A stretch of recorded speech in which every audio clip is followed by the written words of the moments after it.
예방의학 강의 시작하도록 하겠습니다. 여러분들 예방의학을 준비하시는 분들은 기본적으로 우리 보건연구사 준비하시는 학생분들 중에서 이제 경기도라던가 이제 특정 지역 중에서 의학 쪽으로 뽑을 때 예방의학을 과목으로 넣고 있어요.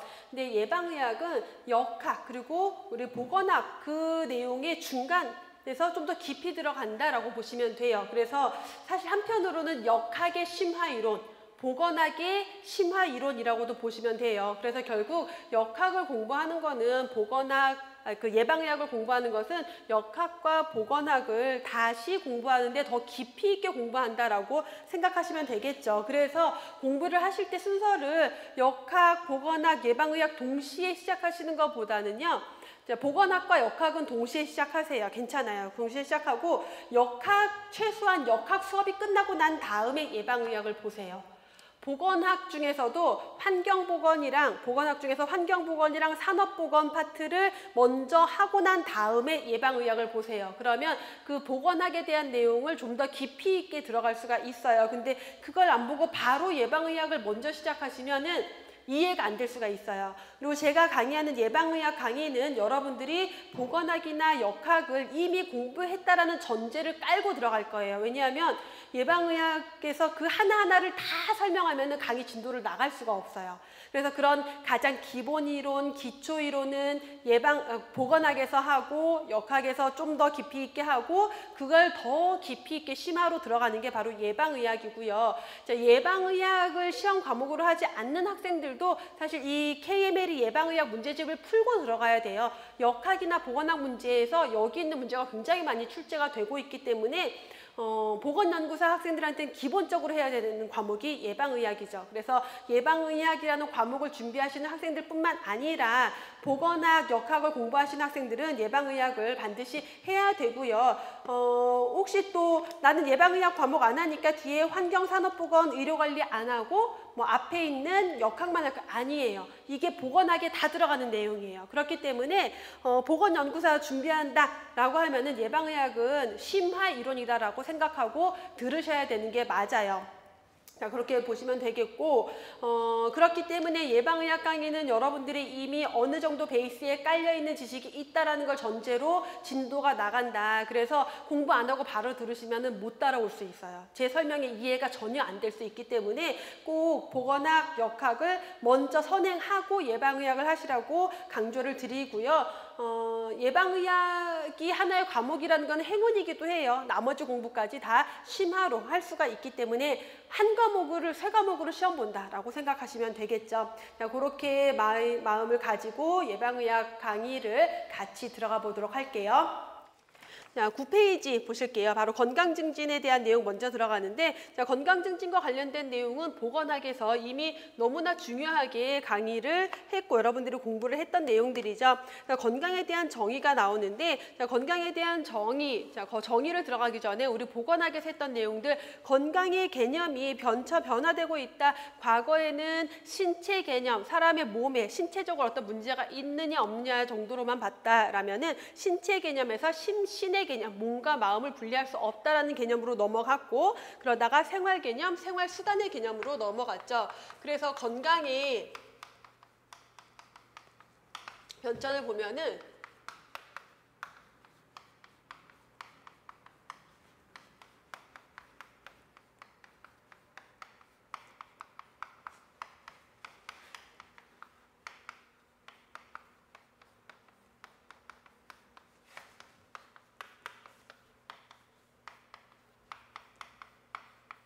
마지막 생활 수단의 개념까지. 그래서 신체 개념이라고 하면은 인간의 신체적인 부분에만 포커스를 뒀죠. 몸과 마음이 분리되어 있다. 심신이원론의 개념으로 몸과 마음을 분리해서 몸에 대한 것만 본 거예요. 자, 그렇게 해서 주로 감염병이 유행하던 시기에는 이렇게 신체 개념으로 접근을 하다가 몸과 마음을 분리할 수 없어. 어떤 병원체만으로는 설명할 수 없는 고혈압이라던가 당뇨병 이런 질병들이 이제 많아지면서 심신 개념, 몸과 마음을 함께 같이 보는 그런 심신 개념으로 넘어가다가 단순히 그렇게 몸과 마음, 정신과 육체뿐만 아니라 생활의 개념, 사람이 그 사회생활 안에서 자기에게 주어진 역할을 얼마나 잘 수행할 수 있느냐, 그러한 개념, 그런 사회적 건강까지 보고 있는 게 생활의 개념이고요. 지금 현대에 와서는 생활수단, 건강은 단순히 하나의 목표가 아니라 생활을 하기 위한 하나의 중요한 수단이다라는 개념으로 보고 있는 게 지금 가장 현대적인 개념의 그 건강에 대한 개념이죠. 그래서 삶의 질의 중요한 요소가 되는 게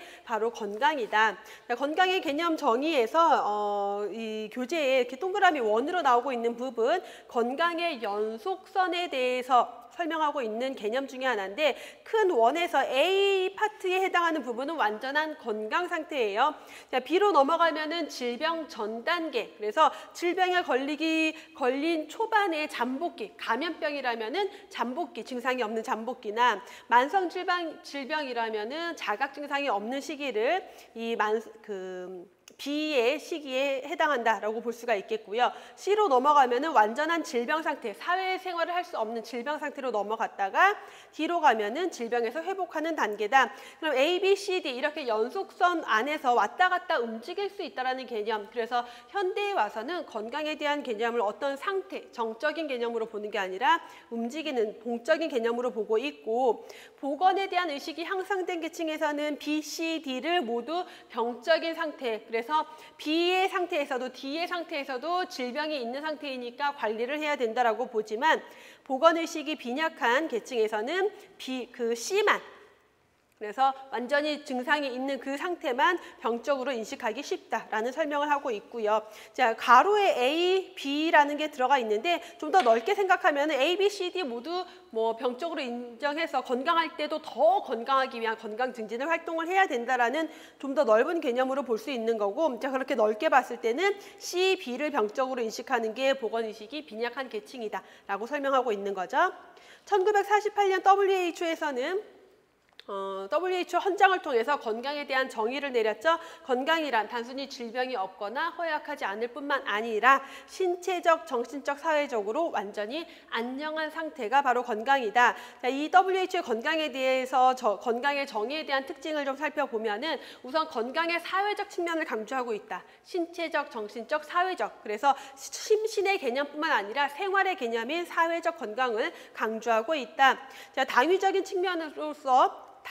측면에서 규정한 선언. 그래서 얘는 어떤 구체적인 지표가 되지는 못해요. 구체적인 측정 가능한 지표는 되지 못하지만 선언적인 의미를 가지고 있다라는 것. 자, 반대로 결국은 구체적이고 측정 가능한 요소로 구성되어 있지 않은 게 문제이기 때문에 그렇게 발전시켜야 할 필요도 있고, 자, 그리고 보편적인 인간의 가치를 모두 포함한다. 정신적인 거, 사회적인 거, 신체적인 거 모두 포함하고 있다라는 설명이죠.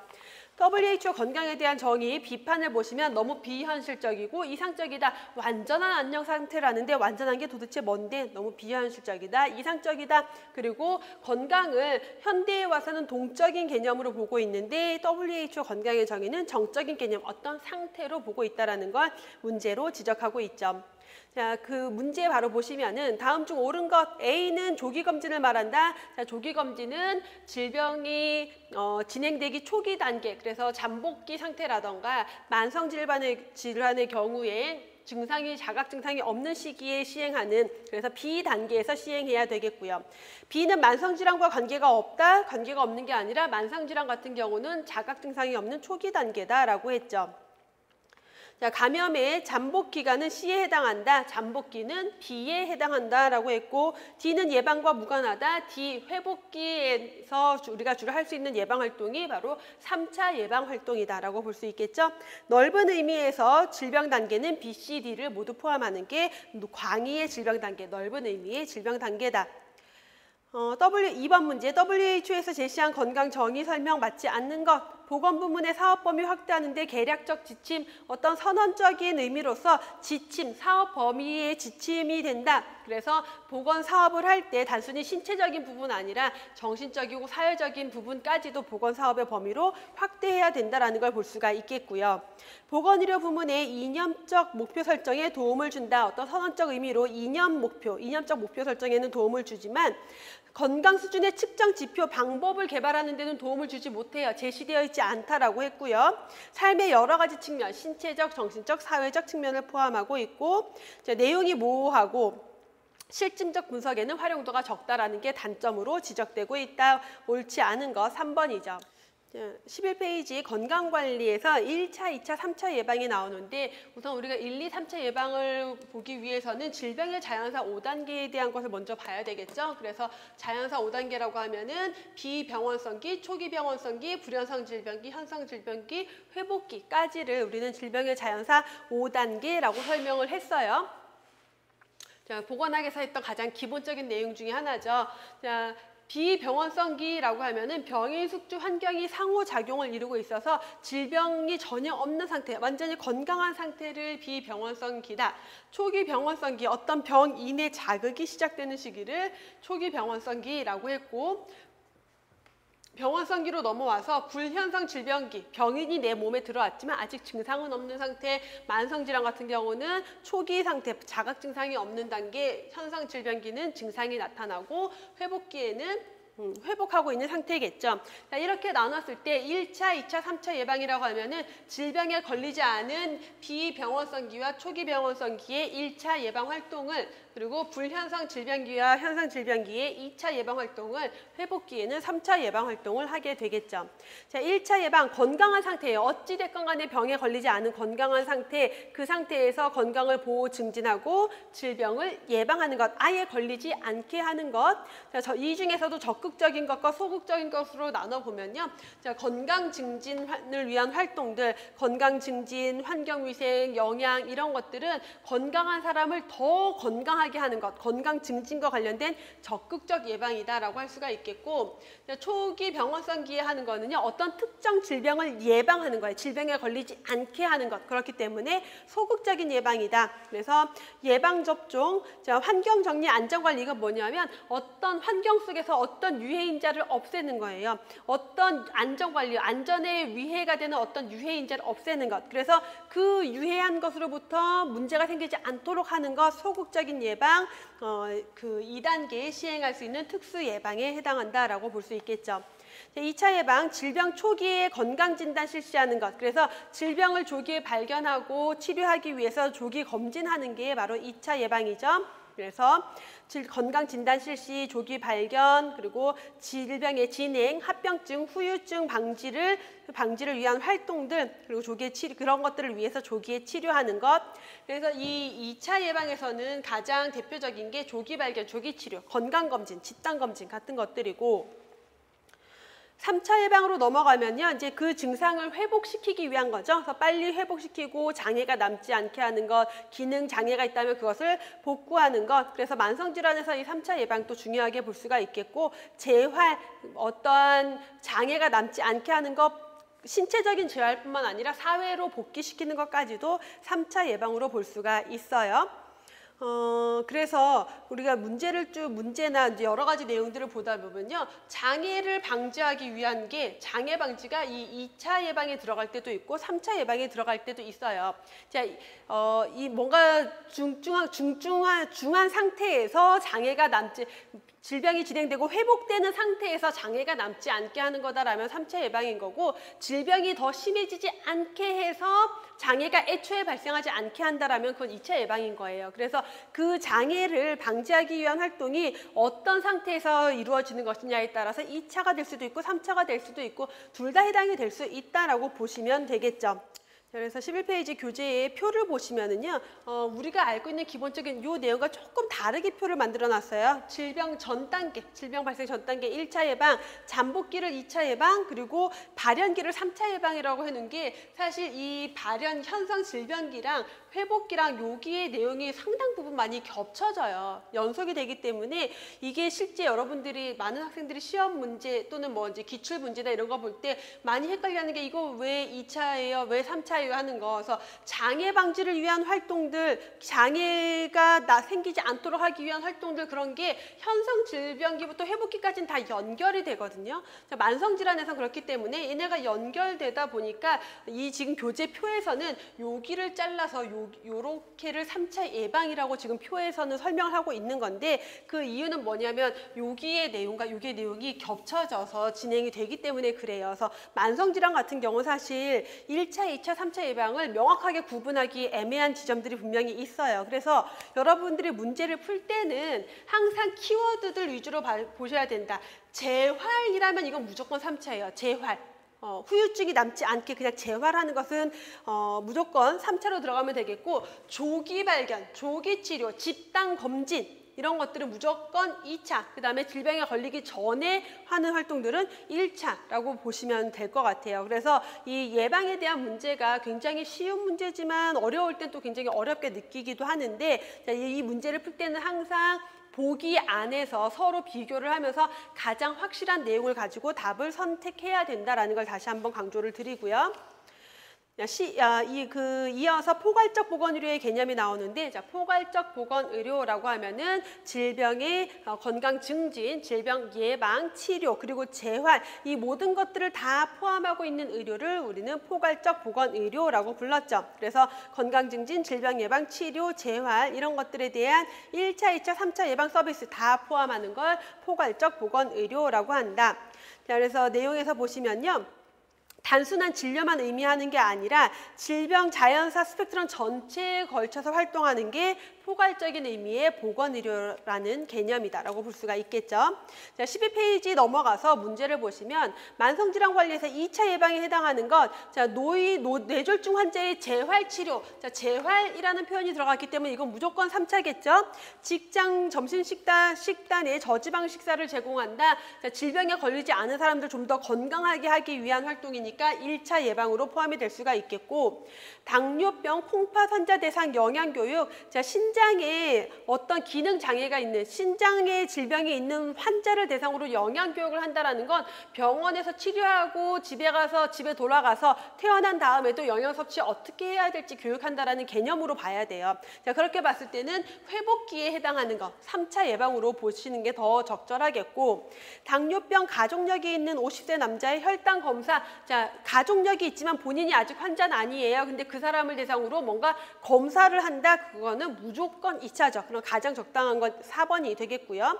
심근경색적으로 이미 입원을 해 있는 환자에게 금연교육을 한다. 예, 이것은 심근경색적으로 이미 환자가 질병이 진행이 된 상태죠. 그러면 여기에서 여기로 넘어가는 요 상태다라고 보시면 돼요. 3차 예방으로 보는 게 더 적절하겠죠. 그래서 정답은 4번이 되겠고요.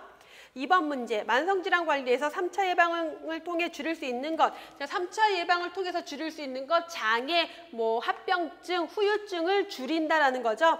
발생률을 줄일 수 있는 거는 질병 걸리기 전에 하는 활동들, 1차 예방이 발생률을 줄이기 위한 거고, 유병률은요. 2차 예방과 3차 예방을 열심히 하면은 유병률이 증가하겠죠. 오히려 유병률이 줄어드는 게 아니라 요걸 열심히 함으로 인해서 대부분 만성질환이 완치되진 않지만 증상을 악화시키지 않기 위한 활동들. 그래서 만성질환에서의 2차, 3차 예방은 결국 유병률을 증가시켜요. 왜냐하면 완치가 되지 않으니까. 조기 치료율은 여기 2차 예방을 통해서 조기에 치료할 수가 있겠고요. 건강검진 미수검률을 줄인다. 조기 발견 2차 예방 활동을 통해서 이렇게 건강검진을 더 받을 수 있도록 할 수 있겠죠. 정답 4번이고, 3번 문제, 포괄적 보건의료 서비스 개념, 가장 옳은 것, 예방, 치료, 재활 이러한 모든 것들을 포함하는 개념이다. 단순하게 1차 의료기관만을 의미하는 것도 아니고 종합 분야처럼 전문 분야의 진료는 더더군다나 아니죠. 치료만 해당이 되니까. 의료 조직 체계의 효율성 또는 의사와 간호사 협조 모두 해당되지 않는 설명, 정답은 3번이죠. 4번에 포괄적 의료관에 대한 설명 바른 것. 자, 의료 전달 체계를 효율적으로 수립한다. 자, 의료 전달 체계를 효율적으로 수립하면은 보건의료 자원의 활용을 좀 더 효율적으로 활용할 수 있겠지만 포괄적 보건의료의 개념은 아니고요. 예방의학과 치료의학이 통합된다. 그래서 단순히 질병의 치료에만 포커스를 두는 게 아니라 예방과 치료를 동시에 보는 것, 이러한 종합적인 의료는 포괄적인 의료관이다라고 볼 수가 있겠고요. 자, 형평성도 포괄적 보건의료랑은 관련이 없고, 의사와 비의사의 인력을 합동하여 시행하는 의료다. 포괄적 보건의료에 대한 개념으로는 맞지 않죠. 마찬가지 5번도 맞지 않는 설명, 정답은 2번. 5번 문제 2차적 예방에 대한 설명으로 옳은 것 조직 변화 병리 단계 중 초기 단계. 자, 초기 단계의 조기 발견, 조기 치료를 위한 활동들 2차 예방. 자, 질병 단계로서 감수성 단계다라는 것은 질병 단계 중에서 감수성 단계다. 질병의 자연사 단계 중에서 감수성 단계다라는 것은 질병에 걸릴 수 있는 단계라는 거야. 아직 걸리지 않았지만 걸릴 수 있다. 그럼 1차 예방에 대한 내용이겠고요. 증상 발현 과정으로서 불연성 단계, 불연성 질병기가 여기에 해당이 됐고 건강 증진과 특수 대책은 1차 예방에서 하는 활동들이다. 정답 가와 다죠. 정답 2번. 자, 먼저 말씀드린 것처럼 의료 윤리에 대한 내용은 제가 강의하지 않을 거고요. 뒤로 넘어가서 29페이지. 자, 이제 역학에 대한 내용으로 본격적으로 들어가는데, 자, 역학의 정의, 개념에 대한 내용들은 우리 이미 역학에서도 그리고 보건학에서도 다 충분히 했던 내용들이죠. 역학의 정의, 인간 집단에서 질병뿐만 아니라 상해의 분포, 그래서 질병이나 건강과 관련된 여러 사건들의 분포, 그리고 결정 요인, 그 질병에 대한 결정 요인을 탐구하는 학문이다라고 정의를 하고 있어요. 자, 구체적으로 나눠보면 우선 역학의 정의, 역학의 대상은 인구 집단이라는 것. 그래서 인간의 질병을 연구하는 게 아니라 인구 집단에서의 질병에 대한 것을 연구하는 것이다. 질병의 빈도를 측정하고 분포를 파악한다. 그래서 질병이 얼마나 자주 발생하는지, 어느 지역에 그 질병이 분포하고 있는지, 그리고 그 질병에 대한 결정 요인이 무엇인지를 확인하는 게 바로 역학의 정의죠. 그래서 궁극적인 목적은 이렇게 결정 요인을 확인해서 그 질병을 예방하고자 하는 게 궁극적인 목적이 될 수 있겠죠. 그래서 역학의 목적 활용 보시면요. 질병의 원인과 위험 요인 파악하는 것, 그걸 통해 그래서 그 원인과 위험 요인을 파악하면은 예방 대책을 수립할 수 있게 되겠죠. 또 질병의 규모를 파악한다. 지역사회에서의 역학조사를 통해서 유병률, 발생률 또는 뭐 치료율, 사망률, 합병증 발생률 이런 것들을 확인할 수 있다는 거죠. 자, 이렇게 질병의 규모를 파악하면은 그 자료를 통해서 보건의료 인력, 시설, 재원에 대한 어떤 기획을 할 때 중요한 지표로 사용할 수 있게 되겠고요. 질병의 자연사와 예후를 파악한다. 질병에 걸린 사람들이 어떻게 질병이 진행이 되고 예후가 어떤지 역학조사를 통해서 모두 파악할 수가 있겠고, 질병 예방 치료와 관련된 관리 방법이 효과가 있는지, 그래서 어느 지역에 질병의 발생률 변화, 유병률 변화, 사망률 변화 이런 것들을 통해서 관리 방법이 효과가 있는지도 평가할 수가 있겠고, 환경 문제 정책 수립할 때 역학조사 자료가 기초 자료로 사용될 수 있겠죠. 역학 연구의 대표적인 사례에서 존 스노우의 콜레라 유행 연구가 있는데, 존 스노우의 콜레라 유행 연구 1855년에 콜레라 발생의 전파 양식에 대하여라는 보고서를 발표했고, 이 보고서를 통해서 장기설에 대한 부분을 장기설의 허구성을 주장하게 된 게 바로 존 스노우죠. 자, 콜레라 전염 기전을 예전에는 미아스마 시오리, 그래서 장기설, 나쁜 공기에 의해서 질병이 걸린다라고 봤는데, 자, 런던에서 콜레라가 유행할 때 존 스노우가 점지도, 스팟 맵을 그리면서, 도트맵이라고도 하고요, 스팟 맵이라고도 하는 점지도를 그리면서 그 사망자의 분포를 파악하고 결국 이 콜레라의 발생이 물과 관련이 있다라는 가설을 설정하고 검증을 했죠. 자, 그걸 통해서 발표한 게 콜레라 발생의 전파 양식에 대하여라는 보고서였고, 이 보고서를 통해서 콜레라 전파가 공기가 아니라 오염된 물에 의한 것이다라는 것을 입증을 했죠. 그걸 통해서 그 장기설의 허구성을 주장하게 된 것, 최초의 기술 역학이라고 할 수 있는 게 바로 존 스노우의 콜레라 유행 연구죠. 역학의 정의 설명한 것, 가장 잘 설명한 것, 요 문제는요, 그대로 시험 문제에 몇 번 출제가 됐어요. 자, 인간의 질병 원인을 탐구한다. 인간이 아니라 인구 집단에 대해서 탐구하는 것이고요. 인구 집단의 질병의 빈도, 분포, 결정 요인을 규명한다. 적절한 정의죠. 인구 집단의 질병 빈도의 결정 요인을 규명한다. 자, 질병이 얼마나 자주 발생하는지, 자주 발생하는 원인을 규명하는 게 아니라 그 질병의 결정 요인을 규명하는 거죠. 그래서 빈도, 분포, 결정 요인을 규명하는 게 맞고요. 사망 원인을 규명한다. 단순히 인간의 사망 원인을 규명하는 학문은 아니고요. 보건의료 조직 및 재정의 형태를 규명하는 학문도 적절하지 않죠. 가장 적절한 것은 2번이 되겠죠. 31페이지. 질병 발생의 다요인설 나오고 있는데 질병 발생의 다요인설이래요. 자, 여기에서 설명하고 있는 모형들은 다 다요인설이라는 거죠. 그럼 질병 발생의 다요인설이라는 것은 질병 발생의 다요인설이라는 것은 질병의 원인이 하나가 아니라 몇 개가 있어라고 설명하는 거예요. 그러면 많은 학생들이 이제 다요인설의 세 가지 지금 역학적 삼각형 모형, 거미줄 모형, 수레바퀴 모형이 나오는데 역학적 삼각형 모형 단일 요인설 아니에요? 라고 물어보신 학생들이 굉장히 많아요. 근데 단일 요인설은 뭐냐면 여러분 그 공중보건학 또는 역학 우리 공부할 때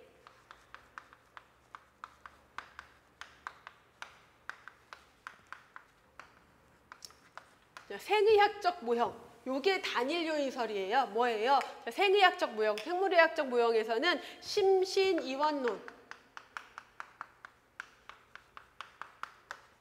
몸과 마음을 분리해서 질병은 뭐다? 몸에 이상이 생긴 건데 그 몸에 이상이 생기는 이유는 뭐다? 병원체가 몸에 들어와서 생물학적 이상이 생긴 거야. 질병의 원인은 그 병원균이야. 그 균만 없애면 질병에 걸리지 않을 수 있어라고 설명하는 게 생의학적 모형이죠. 심신이원론적인 입장을 가지고 있었고, 자, 요게 단일 요인설이에요. 질병의 원인은 오로지 하나다. 그러면 지금 교재에 있는 역학적 삼각형 모형은 질병을 설명할 때 세 가지 요소, 병인과 숙주와 환경 이 세 가지 요소의 상호 관계, 상호 작용을 통해서 그 질병 발생을 설명하고 있는 모형이라는 거죠. 그렇기 때문에 하나의 요인이 아니라 병인, 숙주, 환경이 서로 상호 작용한다. 다요인설에 해당이 돼요. 다만 이 삼각형 모형은 병원체, 병원균이 명확한 감염성 질병을 설명하는 데 유리한 모형이다라는 거죠. 그래서 건강한 상태에서는 병인, 숙주, 환경 세 개가 균형을 이루고 있고 이게 균형이 깨지면 질병이 발생하거나 또는 질병이 줄어들 수 있다. 뭐 숙주가 굉장히 건강해지거나 환경이 숙주에게 유리해지거나 그랬을 때는 질병이 줄어들 수도 있다라는 거죠. 특정 병인을 찾을 수 없는 비전염성 질환 설명하는 데는 적당하지 않아요. 그래서 여러 가지 원인에 의한 질병을 설명하는 데 적절하진 않지만 그래서 감염성 질환을 설명하는 데 적절하지만 그래도 다요인설에 해당이 된다. 자, 최근에는요. 병인에 대해서 단순히 감염병만 보는 게 아니라 병인에는 생물학적 병인, 화학적 병인, 물리적 병인으로 보기도 해요. 생물학적 병인이라고 하면은 세균, 바이러스, 리케치아, 기생충 같은 것들이겠고 우리가 아는 일반적인 병원체. 자, 화학적인 병인이라고 하면은 농약이라던가 중금속 이런 것들이 질병의 원인이 되면은 그게 바로 화학적인 병인이 되겠고요. 자, 물리적 병인도 있을 수 있어요. 물리적 병인은 뭐 고온, 고열이라던가 기압이라던가 이러한 물리적 요소들이 질병의 원인이 됐을 때는 그렇게 물리적 병인이라고 볼 수가 있겠죠. 거미줄 모형 넘어가 보면은 거미줄 모형은 여러 원인들이 얽히고 설켜 있다라는 거 우리 보건학에서 이 그림으로 봤고 지금 여러분들 32페이지 교재에도 그림이 있는데 자, 이렇게 하나의 질병이 발생하는데 여러 요인들이 서로 얽히고 설켜서 작용을 한다라고 설명하는 게 거미줄 모형이죠. 질병 발생 원인에 대한 다원론, 굉장히 많은 요인들이 영향을 미친다라는 걸 설명하고 있고 자, 이 질병을 예방하기 위해서 몇 개의 고리를 끊어주면요. 뭐 흡연 이런 것들 끊고 그다음에 고지방식이 끊고 해서 비만이 잘리고 이런 식으로 끊어주면은 질병을 예방할 수 있다라고 설명하는 게 거미줄 모형이죠. 그래서 질병의 발생 기전을 완전하게 파악하지 못해도 예방, 관리와 관련되는 좀 더 효과적인 방법을 찾아낼 수 있는 모형이다라고 볼 수 있겠고 32페이지 넘어가서 수레바퀴 모형 보시면요. 자, 수레바퀴 모형은 수레바퀴 안에 숙주가 있고 그 숙주를 둘러싼 환경이 있죠. 그래서 질병의 병인에 대해서 여러 가지 발생 요인에 대해서 설명을 하고 있는 다요인설이기도 하고 유전이 숙주에 포함이 되어 있다. 그래서 교재에 있다시피 그림에 보시면 우선 숙주가 있고요. 숙주를 둘러싼 환경이 있겠죠. 숙주와 환경의 상호작용을 설명하는데 그 환경에는 생물학적 환경과 물리화학적 환경, 사회적 환경이 있고 숙주는 어떤 숙주다? 유전적 소인을 가지고 있는 숙주다. 그래서 유전을 중요한 요소로 또 보고 있기도 하죠. 숙주의 저항 능력을 질병 발생에 굉장히 중요한 요인으로 보고 있다는 거. 거미줄 모형과 다르게 숙주와 환경을 구분했다. 그럼 거미줄 모형은 숙주, 환경, 병인 이런 것들을 전혀 구분하지 않고 모두 연결 가고 있다는 게 특징이겠죠. 그리고 특징적인 거 이 안에는 병인체, 병인에 대한 별도의 요인 설명이 들어가 있지 않다라고 볼 수가 있겠고요. 예를 들어서 뭐 병원체들 같은 경우는 생물학적 환경에 포함시킬 수 있겠죠.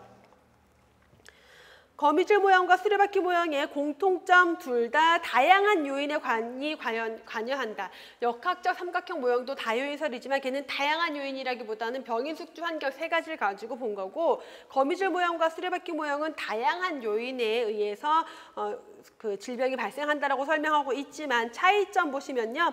거미줄 모형은 여러 요인이 얽히고 설켜서 복잡한 경로를 가지고 있다. 수레바퀴 모형은 숙주와 환경의 상호작용으로 설명을 하고 있다라고 설명할 수 있겠죠. 자, 문제까지 풀어볼게요. 34페이지 보시면 연령 표준화 자살률의 연도별 추이를 나타낸 그림인데 2011년에 자살 예방 법을 제정을 한 다음에 2012년에는 자살 수단으로 사용되던 파라캇이라는 약물을 판매 금지했대요.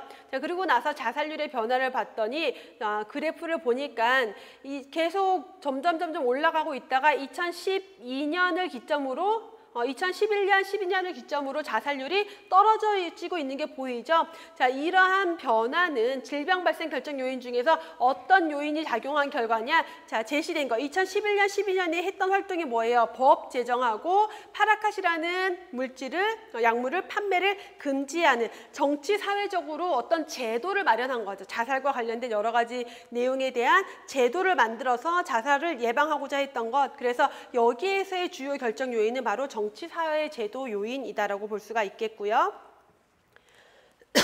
2번 문제 다요인설 설명 중 맞는 것 역학적 삼각형 모형, 숙주, 환경 그리고 유전이 아니라 병인에 의해서 질병이 일어난다라고 설명하고 있고 역학적 삼각형 모형은 숙주와 병인 사이의 상호작용에 대한 모형을 제시한다. 그래서 숙주와 병인이 서로 상호작용을 하는 거고 여기에 환경이 영향을 주는 거예요. 숙주와 병인이 서로 상호작용을 하는데 환경이 숙주에게 유리할 수도 있고 병인에게 유리할 수도 있는 그래서 숙주와 병인 사이의 상호작용에 대한 모형 크게 문제되지 않는 설명이고요. 거미줄 모형에서는 숙주 요인 중에서 특히 유전적 소인을 강조한다. 유전적 소인을 강조한 건 수레바퀴 모형이었고 생태계에서 발생하는 질병은 어느 것이든 주로 한 가지가 아니라 여러 가지 요인에 의한다라는 것을 중점에 두고 있는 게 다요인설에 대한 전체적인 개념이죠. 수레바퀴 모형의 기본 개념은 질병 발생이 서로 선행하는 여러 요소가 복잡한 계보를 이루고 있다. 거미줄 모형에 대한 설명이죠. 맞는 것은 2번이 되겠고요. 3번 문제. 다음에 해당하는 질병 발생 모형, 뇌졸중은 고혈압, 당뇨병, 죽상, 경화증 등이 있는 사람에게 많이 발생한다. 자, 이러한 기저질환들과 더불어서 유전적 요인, 생활습관, 성격, 스트레스, 사회 환경 이런 것들이 서로 얽혀서 복잡한 경로가 있다. 거미줄 모형에 대한 설명이고요. 농부가 4번 문제 농부가 가을철 수확기에 태풍으로 쓰러진 벼를 세우다가 베인 상처를 통해서 침입한 균에 의해 렙토스피라증에 걸렸다. 병원체가 명확한 감염병을 설명하기에 가장 적절한 모형은 역학적 삼각형 모형이라고 했죠. 자, 마찬가지로 5번 문제 역학적 삼각형 모형으로 가장 잘 설명되는 게 바로 감염성 질환인 세균성 이질이 될 수 있겠죠. 자, 뒤에 6번 거미줄 모형과 수레바퀴 모형에서 공통적으로 강조하고 있는 것 질병의 요인이 다양하다라는 것 질병의 다요인성을 강조하고 있는 모형들이고요. 공통점으로 7번에 다음에서 설명하는 질병 발생 모형 발생 원인에는 여러 가지가 복잡하게 얽혀 있어서 이 중에서 몇 군데만 연결을 끊으면 예방할 수 있다. 거미줄 모형을 통해서 설명하고 있는 내용이 바로 이 지문이죠. 정답 3번까지 봤고요. 잠깐 쉬었다가 다음 내용 이어서 볼게요.